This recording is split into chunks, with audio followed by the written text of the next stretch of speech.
اللہ صلی اللہ علیہ وسلم نے ارشاد فرمایا لا طاعت لمخلوق فی معصیت الخالق، اللہ کی نافرمانی میں مخلوق کی اطاعت جائز نہیں ہے۔ صحیح بخاری صحیح مسلم کی حدیث ہیں، آپ صلی اللہ علیہ وسلم نے فرمایا اعفوا اللحى وقصوا الشوارب وخالفوا المجوس، کہ اور ایک روایت میں خالفوا الیہود والنصارى، کہ یہود و نصارہ کی مجوس کی مخالفت کرو، داڑیاں بڑھاؤ اور مونچھیں گھٹاؤ۔ اور یہ داڑھی کا حکم صرف نبی صلی اللہ علیہ وسلم کا، یہ اسلام کا نہیں ہے، جتنے بھی آسمانی مذاہب تھے تورات اور انجیل ان کے بھی یہی احکام ہے۔ تورات میں آج بھی یہ لکھا ہوا ہے، میں نے خود پڑھا ہے، چاہے وہ تحریف شدہ تورات ہو، لیکن بہرحال یہ الفاظ موجود ہیں، اور جس کی وجہ سے آج بھی آپ نے دیکھا یہودی داڑیاں رکھتے ہیں، بڑھاتے ہیں داڑیاں، کہ اللہ تعالیٰ نے حضرت موسیٰ علیہ السلام کو کوہ طور پہ بلایا، اور حضرت موسیٰ علیہ السلام سے اللہ نے ہم کلام ہوئے اور کہا کہ اے موسیٰ اپنی قوم کو کہہ دو کہ اپنی داڑھیوں کو بڑھائیں، داڑھیوں کو مت کاٹیں۔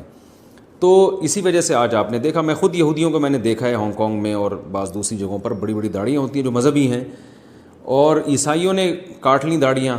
انہوں نے حضرت عیسیٰ علیہ السلام کے احکام کی مخالفت کی، حضرت عیسیٰ علیہ السلام کی بھی داڑھی تھی، تو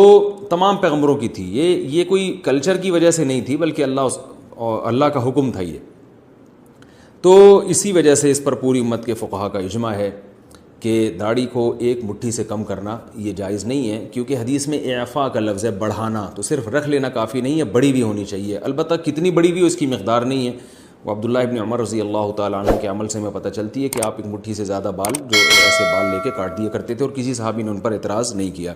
تو یہ ایک قسم کا اجماع ہے یہ۔ تو اس لیے آپ اس بارے میں والدین کی اطاعت نہ کریں، اور میں آپ کے والدین کو بھی کہوں گا کہ اپنی اولاد پر خوش ہونا چاہیے کہ اللہ نے نیک اولاد بنائی ہے۔ آج آپ کا بچہ اللہ کی پرواہ نہیں کر کے داڑھی کاٹ دے، تو کل وہ اللہ کی پرواہ نہیں کرے گا، آپ کی احکام کی بھی دھجیاں اڑائے گا۔ آپ اپنے بچے کو اگر اپنا فرما بردار بنانا چاہتے ہیں تو پہلے اللہ کا بنائیں، تو جو اپنے پیدا کرنے والے کا نہیں ہے تو وہ ان کا کہاں بنے گا جو پیدائش کا ذریعہ بنے ہیں، جو حقیقی خالق نہیں ہے۔ ماں باپ تو ذریعہ بنتے ہیں، اصل خالق تو اللہ ہے۔ تو جب بچے کو اللہ کی پہچان آپ نہیں کرائیں گے تو بچہ وہ ذات جو اللہ سے چھوٹی ہے، جو اللہ سے کم ہے، اس کو کہاں سے، اس کی جو ہے وہ اطاعت اور فرمانبرداری کہاں سے کرے گا۔ آج ہمارے ایک دوست ملنے کے لیے آئے، پہلے وہ آغا خانی تھے، مسلمان ہو گئے تھے، اللہ تعالیٰ ان کے اسلام قبول کرے۔ تو میں ان سے یہی کہہ رہا تھا کہ یہ جو غیر مسلم ہیں یہ کیسے اپنے رشتوں کو نبھاتے ہیں، کیونکہ رشتوں کو نبھانے کی تو